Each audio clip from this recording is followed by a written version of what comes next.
नमस्कार friends, good evening to all. सुबह जो हमारी मॉर्निंग में हमने जो एक पार्ट डिस्कस किया था वो हमने किया था संविधान सभा के बारे में। अब हम करेंगे संविधान सभा के ही बारे में। जो हमारे पास थोड़े से पॉइंट्स बचते हैं वो हम करेंगे। तो हमारे पास आता है कि संविधान सभा मतलब ये जो थी कि प्रस्ताव जो ये पेश किया था ये किसने किया था। ठीक है, तो 17 मई 1927, ठीक है, 1927 को ये जो अधिवेशन जो ये पेश किया गया था ये किसके द्वारा किया गया था। ये किया था 17 मई 1927 को मोतीलाल नेहरू ने, जो संविधान सभा के लिए जो प्रस्ताव पेश किया था। ठीक है, ये किया था कहाँ? बम्बई अधिवेशन में। बम्बई अधिवेशन में, बम्बई अधिवेशन में। और किसने किया था? तो ये किया था मोतीलाल नेहरू ने। मोतीलाल नेहरू ने, ठीक है। अब इसके तहत जो नेहरू रिपोर्ट जो बनाई गई थी, जो ये कमेटी इन्होंने बनाई थी, इसमें इन्होंने क्या किया था कि इसमें इन्होंने प्रांतीय और केंद्रीय विधानमंडलों के निर्वाचित मतलब जो चुने गए सदस्य हैं उनको शामिल इसमें परामर्श के लिए एक संविधान निर्माण के लिए मतलब इन जो एक कमेटी बनाई थी वो उसका गठन किया था। ठीक है, उसका आह्वान किया था, संविधान निर्माण के लिए एक कमेटी बनाई थी। तो इस जो ये हमारे पास 17 मई 1927 को बम्बई अधिवेशन में मोतीलाल नेहरू ने जो एक मतलब अधिवेशन गठित किया था, इस अधिवेशन को बाद में, इस समिति को बाद में क्या नाम दिया गया? 10 अगस्त 1928 को एक इसके इसके अकॉर्डिंग जो एक रिपोर्ट बनाई गई थी वो कब पेश की गई थी? 10 अगस्त 1928 को। फिर इसको क्या नाम दिया गया था? नेहरू रिपोर्ट का इसको नाम दिया गया था।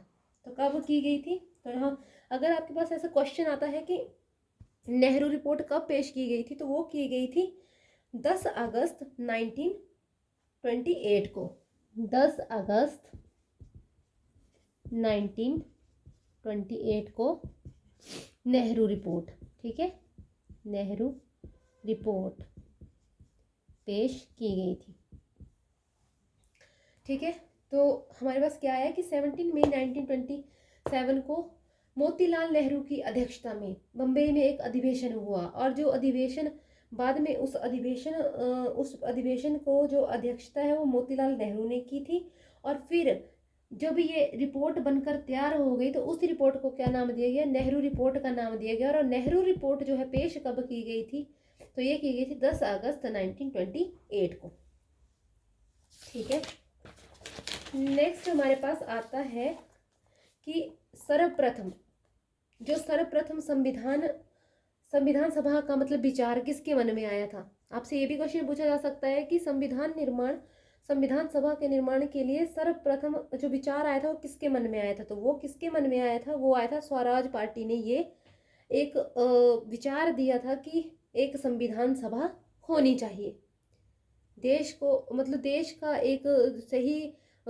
को एक सही आकार देने के लिए सबसे पहले जो स्वतंत्रता जो हमें मिली है, तो उसको मतलब जब हमारा स्वतंत्र एक देश बना तो उसको चलाने के लिए अपना एक दायरा बनाना पड़ता है जैसे, तो उसको बनाने के लिए एक संविधान सभा बनाई गई। ठीक है, तो वो किसको ये विचार किसने दिया था? तो ये दिया था हमारे पास स्वराज पार्टी ने।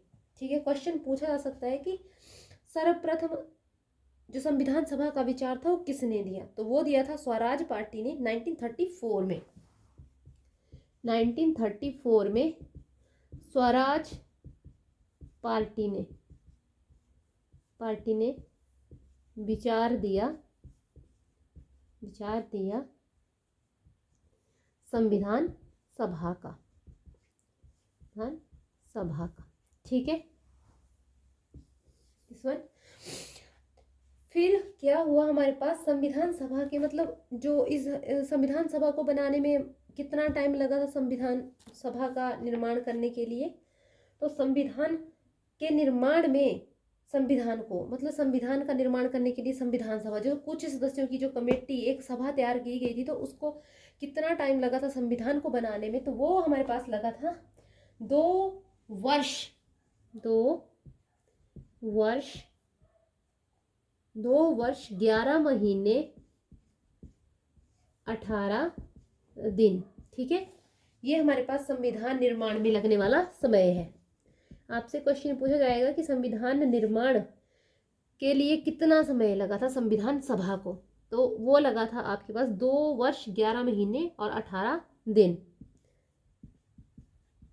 संविधान निर्माण में समय। ठीक है,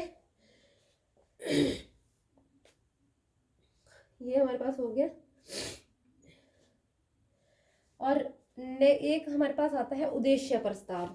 ठीक है, उद्देश्य प्रस्ताव का जो मेन मोटिव था, मतलब जो संविधान निर्माण के लिए जो चरण लगे, चरण क्या, जो स्टेजेस पास की संविधान निर्माण के लिए कितने स्टेप्स उनको फॉलो करने पड़े, तो वो उनको करने पड़े थे 3 चरणों में। ठीक है, तो ये उद्देश्य प्रस्ताव जो हमारे पास था, तो उसी का बायोडाटा था एक।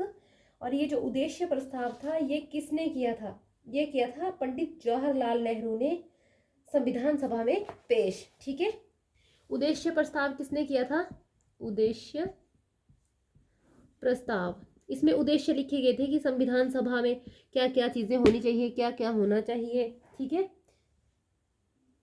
ये सब उसमें संविधान के ऊपर इसमें विचार विमर्श हुआ था कि कैसे संसद कैसे कार्य करेगी, उसके काम क्या होंगे। ठीक है, संविधान जब निर्माण किया गया तो उद्देश्य प्रस्ताव जो पेश किया था वो किया था हमारे पास पंडित जवाहरलाल नेहरू ने।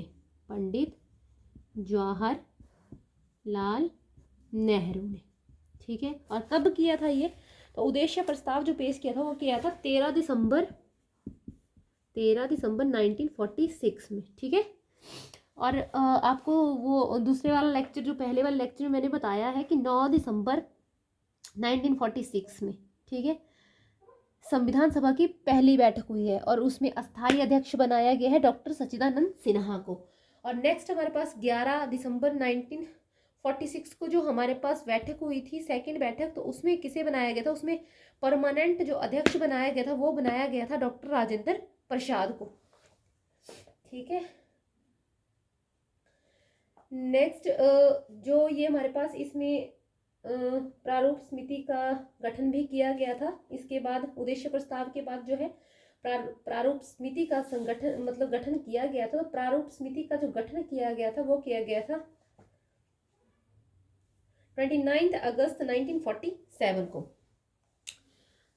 ये हमारे पास आ गई प्रारूप समिति। प्रारूप समिति, प्रारूप समिति का गठन, प्रारूप समिति का गठन कब किया गया था? तो किया गया था 29 अगस्त 1947 को। ठीक है, और इसकी अध्यक्षता किसने की थी? इसके अध्यक्ष किसे चुना गया था? वो चुना गया था डॉक्टर भीमराव अंबेडकर को। अध्यक्ष कौन थे इसके? अध्यक्ष थे हमारे पास डॉक्टर भीमराव अंबेडकर। ठीक है, इस समिति के जो अध्यक्ष थे वो थे डॉक्टर भीमराव अंबेडकर। इससे भी हमें क्वेश्चन पूछ लेते हैं कि सब प्रारूप समिति का गठन कब किया गया था, तो आंसर आपके पास आएगा 29 अगस्त 1947 को। और अगर आपसे पूछा जाए कि प्रारूप समिति का जो अध्यक्ष था वो कौन था, तो डॉक्टर भीमराव उसके अध्यक्ष थे। ठीक है, डॉक्टर भीमराव अंबेडकर। ठीक है,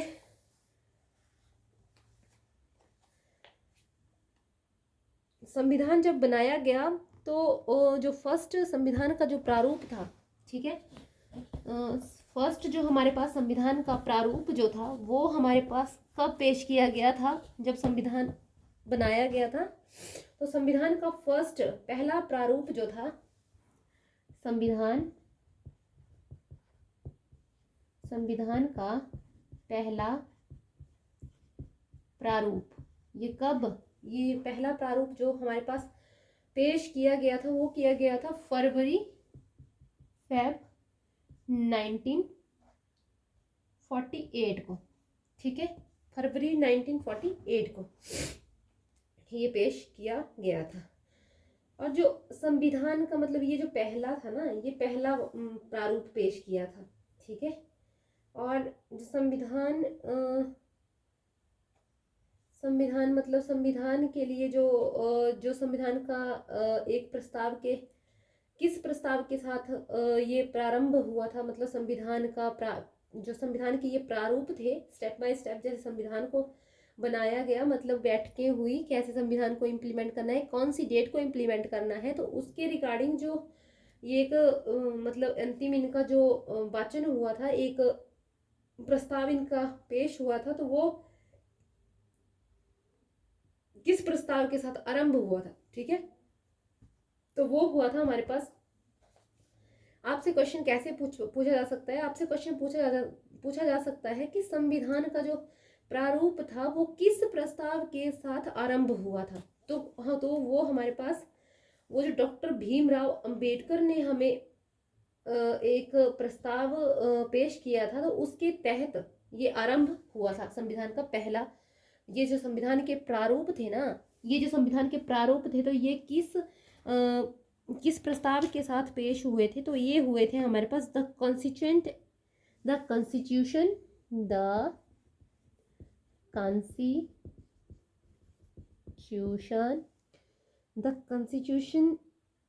as settled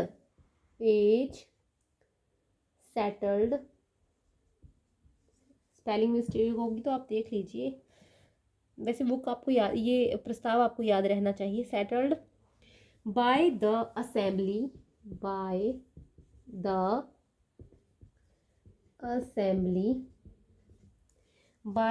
assembly be passed, okay, be passed, ठीक है। एज, ये एज नहीं होगा, यहाँ पे एज होगा, एज, ओके। तो ये आपको याद रखना है कि इस प्रस्ताव, ये जो हमारे पास प्रस्ताव, ये एक प्रस्ताव है जिसके तहत जो संविधान के प्रारूप थे वो पेश किए गए थे, ठीक है।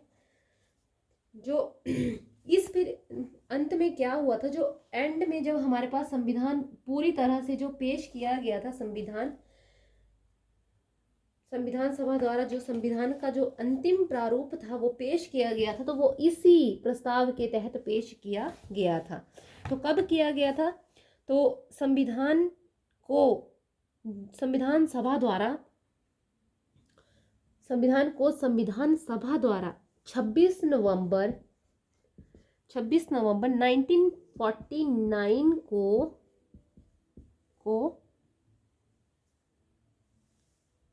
स्वीकार किया गया था या घोषित किया गया था, ठीक है। स्वीकार या घोषित किया गया था, मतलब संविधान सभा ने जो संविधान बनाया था ना, उसको कब स्वीकार किया गया, कब घोषित किया गया कि हाँ ये देश का संविधान होगा जो संविधान सभा ने बनाया है, तो वो किया था 26 नवंबर 1949 को, ठीक है।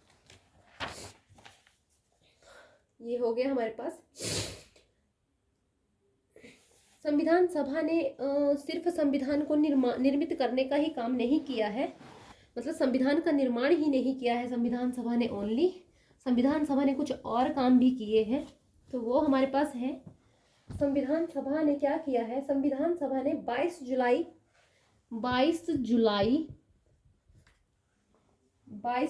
1947 को, ठीक है, 1947 को क्या किया था, राष्ट्रीय ध्वज को अपनाया था। राष्ट्रीय ध्वज है हमारा तिरंगा है, ठीक है, राष्ट्रीय ध्वज को अपनाया था, राष्ट्रीय ध्वज को अपनाया था, अपनाया राष्ट्रीय ध्वज को, ठीक है।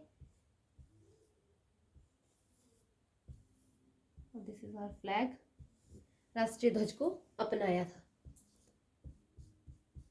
राष्ट्रीय ध्वज को अपनाया था। कब अपनाया था, तो वो अपनाया था 22 जुलाई 1947 को राष्ट्रीय ध्वज को अपनाया गया था। फिर संविधान सभा ने क्या किया था, नेक्स्ट ये फर्स्ट हमारे पास काम है कि संविधान का निर्माण करने के अलावा संविधान सभा ने क्या क्या काम किए हैं। तो फर्स्ट है कि 22 जुलाई 1947 को राष्ट्रीय ध्वज को अपनाया था। सेकंड हमारे पास है कि 24 जनवरी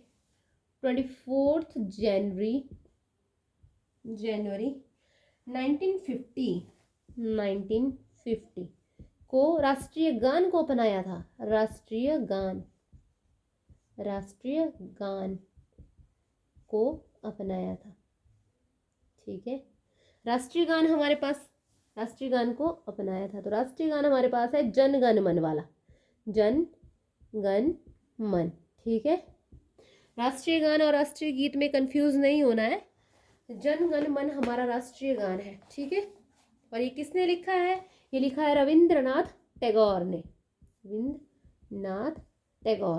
ठीक है, रिटन बाय ठीक है, रिटन बाय रविंद्रनाथ टैगोर। ये जन गण मन राष्ट्रीय गान। इसके साथ ही नेक्स्ट संविधान सभा ने जो तीसरा काम किया है हमारे पास किया है, तो वो किया है 24 जनवरी 1950 को ही 24 जनवरी 1950 को ही राष्ट्रीय गीत को अपनाया था। ठीक है, राष्ट्रीय गीत। तो राष्ट्रीय गीत हमारे पास क्या आ गया? वंदे मातरम। और किसने लिखा है वंदे मातरम? लिखा है बंकिम चंद्र चटर्जी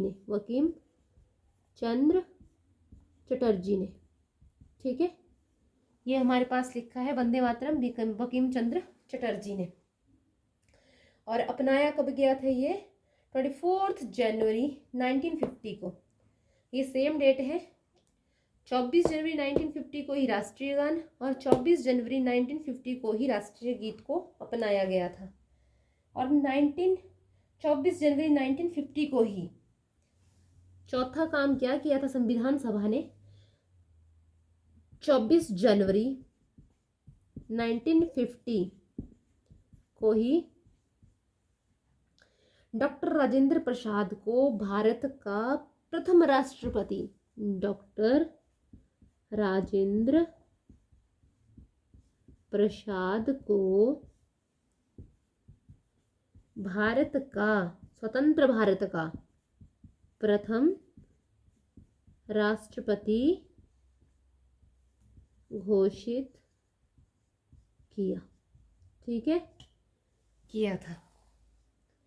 तो ये हमारे पास कुछ इम्पोर्टेंट 4 बातें हो गई जो संविधान निर्माण के अलावा संविधान सभा ने की हैं। ठीक है, तो इसके बाद जो हमारे पास आता है कि संविधान बन गया, फिर संविधान की क्या क्या कैरेक्टरिस्टिक्स हैं। संविधान बनाने के बाद जो कैरेक्टरिस्टिक्स है हमारे पास, तो संविधान जब बना दिया, संविधान जब बन के तैयार हो गया, तो फिर हमारे पास संविधान की जो कैरेक्टरिस्टिक्स हैं कुछ, तो वो हमारे पास है कि मतलब एक तो संविधान को लिखित बनाया गया और बहुत बड़ा संविधान बनाया गया। ठीक है, बहुत सारी, जैसे एक बहुत बड़े ग्रंथ जैसा होता है, तो वैसा हमारा संविधान है, लिखित संविधान है, हाथ से लिखित संविधान है। ठीक है, तो लिखित है, विशाल संविधान है, लिखित और विशाल। पहली कैरेक्टरिस्टिक क्या आ गई? लिखित और विशाल संविधान। ठीक है, विशाल संविधान है। दूसरी हमारे पास क्या इसकी कैरेक्टरिस्टिक है संविधान की? दूसरी है ये कठोर और लचीला है। मतलब कुछ इसमें ऐसे प्रावधान है जिनमें आसानी से परिवर्तन नहीं किया जा सकता है, और कुछ ऐसे परिवर्तन है जिनमें आसानी से परिवर्तन किया जा सकता है। तो ये हमारे पास कठोर और लचीला संविधान। ठीक है, थर्ड हमारे पास है लोकतंत्रात्मक गणराज्य। तो मतलब लोकतंत्रात्मक गणराज्य का मतलब है कि यहाँ पर जो सरकार बनाई जाती है वो लोगों के मत द्वारा बनाई जाती है। और गणराज्य का हमारे पास मीनिंग हो गया कि जहाँ देश का मुखिया राष्ट्रपति होता है। ठीक है, गणराज्य वो होता है जहाँ पे देश का मुखिया एक राष्ट्रपति होता है। ठीक है, और लोकतंत्रात्मक वो चीज़ है लोकतंत्रात्मक शब्द का अर्थ है कि जहां लोगों द्वारा शासन किया जाता है, जो सरकार बनाई जाती है वो लोगों द्वारा बनाई जाती है, अध्यक्षात्मक नहीं है।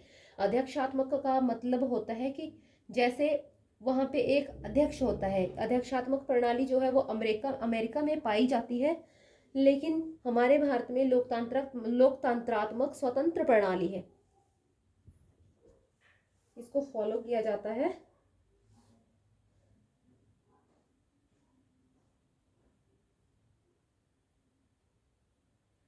थर्ड हमारे पास थर्ड ये हमारे पास थी। फोर्थ जो हमारे पास आता है, फोर्थ जो हमारे पास कैरेक्टरिस्टिक है, तो फोर्थ वो है हमारे पास संसदीय शासन प्रणाली। ठीक है, संसदीय शासन प्रणाली। अब संसदीय शासन प्रणाली क्या हुई कि जहां पे केंद्र और राज्य सरकारों का मिश्रण होता है। मतलब एक ही सरकार नहीं होती है कि अध्यक्ष ही काम करेगा। केंद्र सरकार अलग से बनती है, राज्य सरकार अलग से बनती है, और देश की संसद में 2 सदन होते हैं। ठीक है, विधानमंडल और विधान सभा। ठीक है, सॉरी, केंद्र में हमारे पास आ गया संसद और राज्य में हमारे पास आ गया विधान सभा। ठीक है, तो वो संसदीय शासन प्रणाली कहलाती है। नेक्स्ट हमारे पास है मौलिक अधिकार। इसमें मौलिक अधिकार दिए गए हैं। फिर मौलिक अधिकार ये हमारे पास हैं। ऐसे तो 12 से 35 तक हैं, लेकिन जो मेनली हमारे पास मौलिक अधिकार है वह 14 से जो है वो है 32 तक। नेक्स्ट हमारे पास है मौलिक कर्तव्य। मौलिक कर्तव्य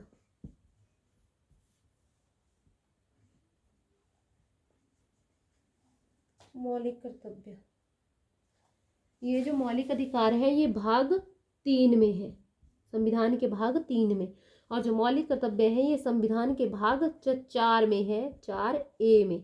ठीक है,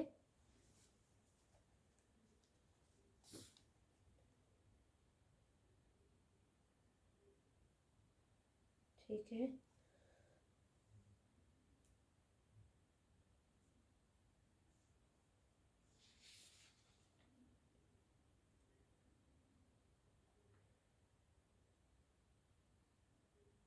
नेक्स्ट इसकी जो विशेषता है वो राज्य नीति के निदेशक तत्व है। राज्य नीति के निदेशक तत्व तो जो गाइड करते हैं हमें। 7 और इसके अलावा हमारे पास है वयस्क मताधिकार। तो 18 वर्ष की आयु के प्रत्येक नागरिक को है वो वोट डालने का अधिकार है, उसे वयस्क मताधिकार कहा जाता है। ठीक है, वयस्क मताधिकार।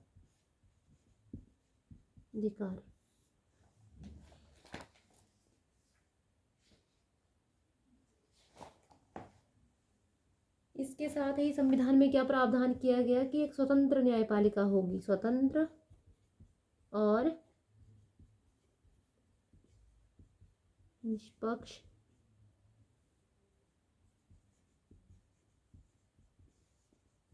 न्यायपालिका जो संपूर्ण रूप से न्याय करेगी, सर्वोच्च न्यायालय। फिर इसके साथ ही 10th हमारे पास जो इसकी कैरेक्टरिस्टिक है वो आपातकालीन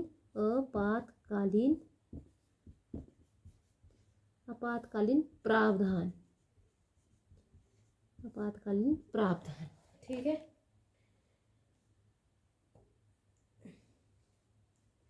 इसके साथ साथ ही एक हमारे पास कैरेक्टरिस्टिक है त्रिस्तरीय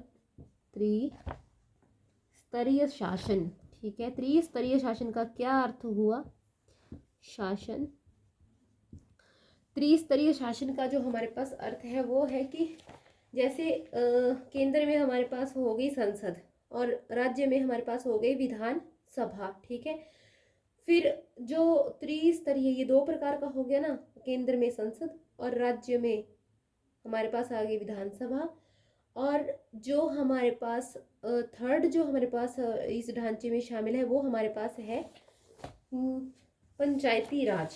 ठीक है, तो ये जो पंचायती राज जो ये व्यवस्था थी, स्थानीय स्वशासन, इसको क्या कहा गया? स्थानीय स्वशासन।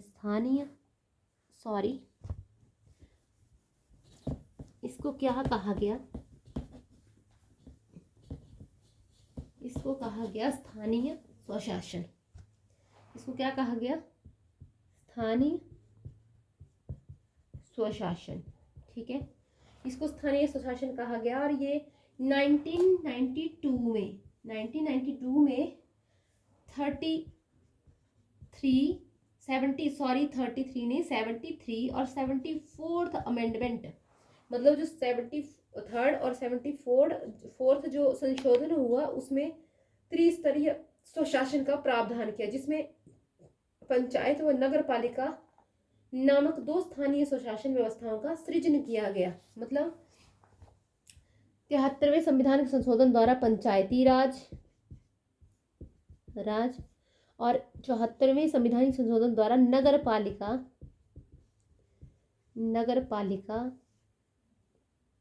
है ना, नगर पालिका। और इन दोनों को क्या नाम दिया? स्थानीय स्वशासन व्यवस्था। स्थानीय स्वशासन व्यवस्था की स्थापना की गई, का निर्माण किया गया। ठीक है, का निर्माण किया गया था। ठीक है,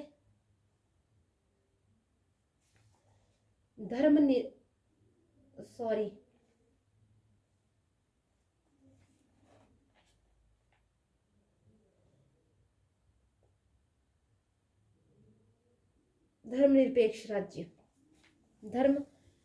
ये जो हमारे पास आई थी, ये 11th कैरेक्टरिस्टिक थी, त्रिस्तरीय ढांचा। और 12th हमारे पास है कि धर्मनिरपेक्ष राज्य, मतलब किसी एक धर्म को ज़्यादा इसमें प्रेफरेंस नहीं दिया जाएगा, सभी धर्मों को समान माना जाएगा। ठीक है, धर्मनिरपेक्ष राज्य। संविधान सभा ने क्या डिसाइड किया संविधान की विशेषताओं के लिए कि संविधान जो है धर्मनिरपेक्ष राज्य होना चाहिए। संविधान की विशेषताओं में ये इंक्लूड किया गया कि संविधान जो हमारा देश है वो धर्मनिरपेक्ष राज्य होना चाहिए, जिसमें किसी एक धर्म को ज़्यादा प्रेफरेंस नहीं दी जानी, सभी धर्मों को समान आदर मिलना चाहिए। ठीक है, तो ये थे हमारे पास कुछ प्रावधान। और साथ में हमारे पास 13 जो कैरेक्टरिस्टिक है वो है समाजवादी राज्य। जो ये समाजवादी वर्ड जो है ना, ठीक है, समाज में राजनीतिक और आर्थिक तथा मतलब समाज आर्थिक सामाजिक राजनीतिक दृष्टि से सभी को समान माना जाएगा, किसी के साथ भेदभाव नहीं किया जाएगा। और ये जो समाजवादी शब्द जो है वो 1976 में 2014 मतलब 42वें संविधानिक संशोधन द्वारा ये शब्द 42वें संविधान संशोधन द्वारा